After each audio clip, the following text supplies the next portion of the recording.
9 नवंबर और कुछ स्थानों में 10 नवंबर को भी एटीएम काम नहीं करेंगे। प्रारंभ में एटीएम से प्रति कार्ड प्रतिदिन निकाली जा सकने वाली राशि की सीमा 2,000 रुपया रहेगी। फिर उसे कुछ अवधि के बाद बढ़ाकर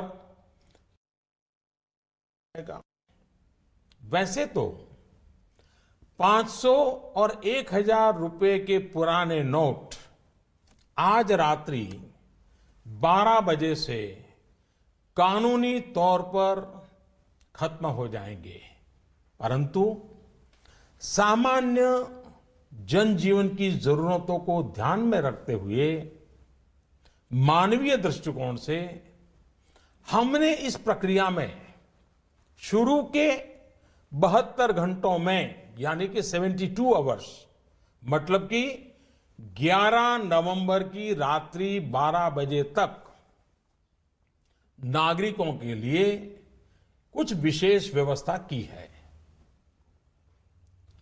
जैसे 11 नवंबर की रात्रि 12 बजे तक सभी सरकारी अस्पतालों में भुगतान के लिए पुराने 500 या 1,000 रुपये के नोट स्वीकार किए जाएंगे। इससे वैसे परिवार जिनमें कोई बीमार है उन्हें उपचार में कोई बाधा ना आए। ऐसे में यदि दवाई की दुकान की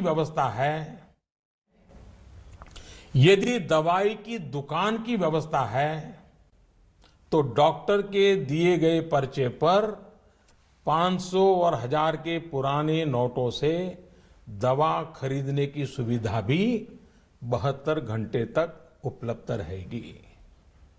ऐसे ही 11 नवंबर की रात्रि 12 बजे तक रेलवे के टिकट बुकिंग काउंटर, सरकारी बसों के टिकट बुकिंग काउंटर और हवाई अड्डों पर एयरलाइंस के जो टिकट बुकिंग काउंटर पर केवल टिकट खरीदने के लिए पुराने नोट अर्थात 500 और 1,000 रुपये के नोट स्वीकार करने की छूट होगी। ऐसा हमने उन परिवारों की जरूरतों को देखते हुए किया है जो इस समय यात्रा कर रहे होंगे। केंद्र अथवा राज्य सरकार द्वारा प्रमाणित कोऑपरेटिव की दिनचर्या की वस्तुओं की दुकान जैसे केंद्रीय भंडार, सफल और दुग्ध विक्रय केंद्र, मिल्क पाउडर, ऐसे स्थानों पर भी 11 नवंबर के नोट स्वीकार करने की छूट होगी। इस दौरान इन संस्थानों को प्रतिदिन अपने स्टॉक और बिक्री की सूचना रजिस्टर में रखनी होगी। सार्वजनिक क्षेत्र पब्लिक सेक्टर के पेट्रोल एवं CNG gas station, retail outlet, जहां पर पेट्रोल, डीजल और सीएनजी गैस की बिक्री के लिए भी 11 नवंबर की रात 12 बजे तक पुराने 500 और 1,000 रुपये के नोट स्वीकार करने की छूट होगी। इस दौरान प्रतिदिन अपने स्टॉक और बिक्री की सूचना रजिस्टर में रखनी होगी। शवदाह गृह, श्मशान गृह, क्रेमेटोरियम, ऐसी जगहों पर भी 11 नवंबर की रात 12 बजे तक पुराने 500 और 1,000 रुपये के नोट स्वीकार करने की छूट होगी। अंतर्राष्ट्रीय हवाई अड्डों पर विदेश से आ रहे या विदेश को जा रहे लोगों को अगर उनके पास पुराने 500 और 1,000 के नोट है तो ऐसे नोटों की 5,000 रुपया तक की राशि को नई एवं मान्य करेंसी नोटों से बदलने की सुविधा दी जाएगी। अंतर्राष्ट्रीय पर्यटकों को अंतर्राष्ट्रीय हवाई अड्डों पर विदेशी मुद्रा या 5,000 रुपये तक के पुराने नोटों को नई एवं मान्य करेंसी नोटों से बदलने की सुविधा दी जाएगी।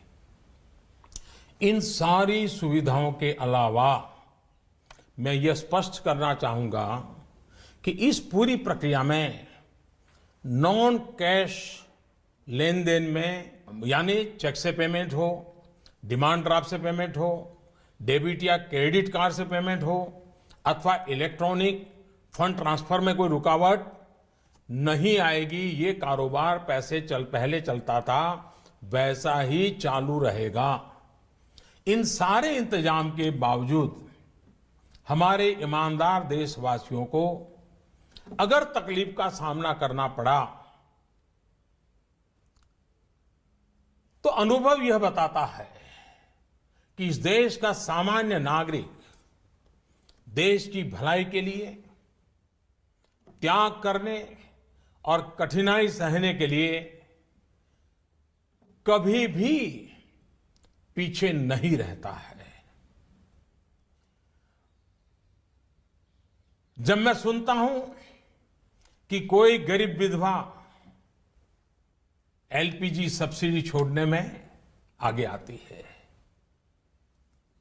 यह त्याग एक रिटायर्ड स्कूल टीचर में भी पाया जाता है जब वो पेंशन से स्वच्छ भारत कोष में अपना योगदान देने को आगे आता है। जब हम ये सुनते हैं कि गरीब आदिवासी मां बकरी बेचकर शौचालय बनाने के लिए पैसे लगा देती है, एक फौजी अपने गांव को स्वच्छ गांव बनाने के लिए 57,000 रुपये का दान देने के लिए आगे आता है। मैंने तो यह देखा है कि देश के सामान्य नागरिक की एक ही तमन्ना है कि वह कुछ भी कर गुजरने को तैयार है, बस देश का कल्याण हो। अतः भ्रष्टाचार, काला धन, जाली नोट और आतंकवाद के खिलाफ जंग में हम लोग थोड़ी सी कठिनाई, वह भी कुछ दिनों के लिए, तो झेल ही सकते हैं। मेरा पूरा विश्वास है कि देश का प्रत्येक नागरिक भ्रष्टाचार के खिलाफ शुचिता के इस महायज्ञ में एकजुट होकर के, मिल करके खड़ा होगा। मेरे प्यारे देशवासियों, दिवाली के पर्व के बाद अब ईमानदारी के इस उत्सव में, प्रामाणिकता के इस पर्व में आप बढ़ चढ़ करके हाथ बटाएं। मेरा पूरा विश्वास है कि देश के सभी राजनीतिक दल, राजनीतिक कार्यकर्ता, सामाजिक एवं शैक्षणिक संस्थाएं, मीडिया, समाज के सभी वर्ग इस महान कार्य में सरकार से भी ज्यादा बढ़ चढ़ करके भाग लेंगे, सकारात्मक भूमिका अदा कराएंगे और इस पवित्र कार्य को सफल बना के ही रहेंगे। मेरे प्यारे देशवासियों, ये बातें जब सब मैं आपके सामने रख रहा हूं, इसी समय सरकार के अलग अलग विभागों को भी जानकारी हो रही है। बैंक हो, पोस्ट ऑफिस हो, रेलवे हो, अस्पताल हो, उनके अधिकारियों को भी इस विषय की इसके पहले कोई जानकारी नहीं मिली है, क्योंकि इस काम में गोपनीयता बहुत ही आवश्यक थी।